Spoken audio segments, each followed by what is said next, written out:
ఇంతకు ముందే మరి సభ ముందు వచ్చినట్టుగా ఇప్పుడు ఈ 4 నెలల కాలంలో మనం ఏదైతే నవంబర్ నుంచి ఈ డెసిషన్ తీసుకున్నామో డైట్ ఛార్జీలు పెంచాలని, దానిలో డైట్ ఛార్జీలు 40% అయితే కాస్మెటిక్ ఛార్జెస్ కూడా 16 సంవత్సరాల తర్వాత మన ఇందిరమ్మ ప్రభుత్వంలో మరి సీఎం రేవంత్ రెడ్డి గారి అధ్యక్షతన 212 అంటే 212% కాస్మెటిక్ ఛార్జెస్ కూడా పెంచడం జరిగింది అధ్యక్ష. ఈ హాస్టల్లో చదివేదంతా కూడా నేను కూడా హాస్టల్ స్టూడెంట్నే, ఎస్టీ గర్ల్స్ హాస్టల్ ములుగు నాది. సో ఇట్లాంటి హాస్టల్స్ నుంచి వచ్చినటువంటి ఆనాడు అవకాశాలు తక్కువ ఉన్నా కూడా మరి ఎంతోమంది పట్టుదలగా చదువుకొని అత్యున్నతమైనటువంటి పొజిషన్లోకి రావడం జరిగింది అధ్యక్ష. ముఖ్యంగా ఒకప్పుడు చూస్తే అత్యధికంగా ఎస్సీ ఎస్టీ బీసీ మైనార్టీ వర్గాలే ఉండేది అధ్యక్ష. ఈరోజు పేదలు ఓసీలలో కూడా పేదలు పెద్ద ఎత్తున హాస్టల్స్లలోకి వస్తూ ఉన్నారు. మరి సరైనటువంటి తిండి కానీ సరైనటువంటి పౌష్టికాహారం లేకుంటే చదువుకునే టైంలో మరి అర్ధాకలి అదేవిధంగా కడుపు మాడుతుంటే నిద్ర వస్తూ ఉంటుంది అధ్యక్ష, చదువుకోవడం కుదరదు.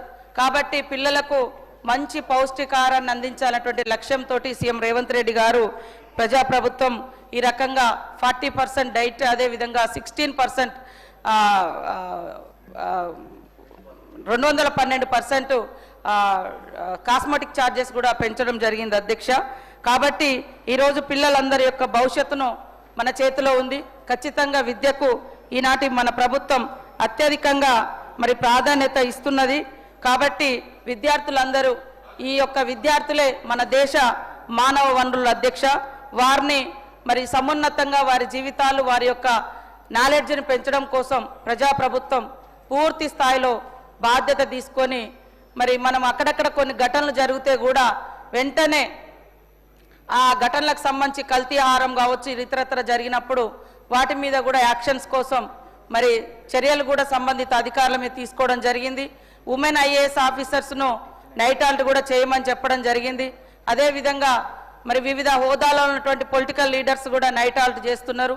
ఇవన్నీ కూడా అంతిమంగా పిల్లల యొక్క భవిష్యత్తు కోసం మంచి ఆహారం మంచి విద్య ఇవన్నీ అందించాలన్నటువంటి లక్ష్యంతో అదేవిధంగా పెంచిన ఛార్జెస్ టోటల్గా చూస్తే 499 కోట్ల రూపాయల 51,66,000 రూపాయలు ఈ ప్రభుత్వంలో మరి పెంచడం జరిగింది అధ్యక్ష ఈ 4 మాసాల కోసం. ఇందులో ఇప్పుడు చదివే వాళ్ళు దాదాపుగా అంటే 7,65,705 మంది విద్యార్థులు చదువుతున్నారు అధ్యక్ష. తరగతి వారీగా కూడా అడగడం జరిగింది. మరి 3వ తరగతి నుంచి 7వ తరగతి వరకు 2,77,887 మంది విద్యార్థులు చదువుతున్నారు అధ్యక్ష.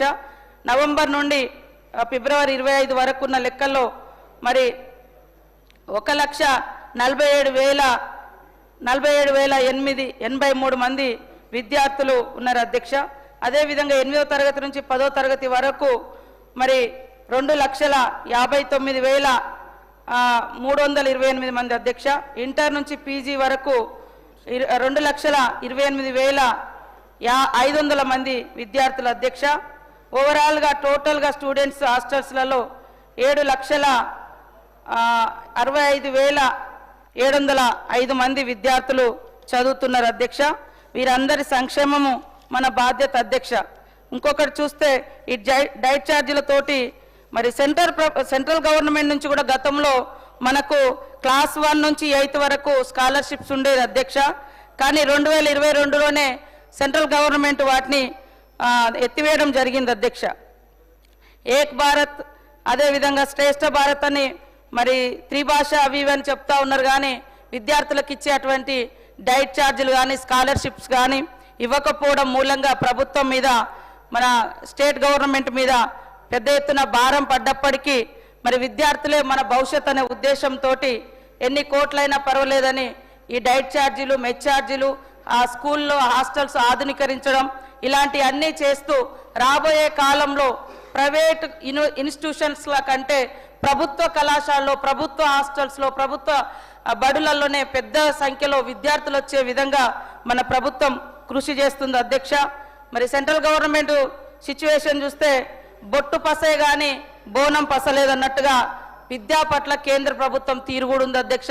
బీజేపీ ఎమ్మెల్యేలు కూడా ఇక్కడ ఉన్నారు కాబట్టి విద్య ఏదైతే స్కాలర్షిప్స్ రద్దు చేసిరో పిహెచ్డి స్కాలర్స్ కానీ లేదా మరి 8th నుంచి ఫస్ట్ క్లాస్ నుంచి 10th వరకు వాళ్ళందరి కూడా ఖచ్చితంగా పరిగణలోకి తీసుకొని త్రిభాష కాదు ఇక్కడ ఈ చదువుకునే విద్యార్థులకు కూడా మంచి డైట్ ఛార్జెస్ ఎడ్యుకేషన్ స్ట్రెంథన్ చేయడం కోసం పెద్ద ఎత్తున నిధులు కేటాయించే విధంగా కూడా ఆ సభ్యులు చొరవ తీసుకోవాలని కోరుతూ ఖచ్చితంగా రాబోయే కాలంలో ప్రభుత్వ విద్యను బలోపేతం చేద్దాం, ప్రభుత్వ విద్యాలయాలను బలోపేతం చేద్దాం. మరి మన పేద విద్యార్థులకు చిన్న సన్నకారు కుటుంబాల నుంచి వచ్చే విద్యార్థులకు కూడా ప్రభుత్వ విద్య పట్ల పూర్తిగా నమ్మకాన్ని కల్పించి మన బడులలో స్ట్రెంత్ కూడా పెరిగే విధంగా చర్య తీసుకోవడానికి అన్ని పక్షాలు సహకరించాలని కోరుకుంటూ సెలవు తీసుకుంటున్నా అధ్యక్ష. ప్రభాకర్ రెడ్డి గారు.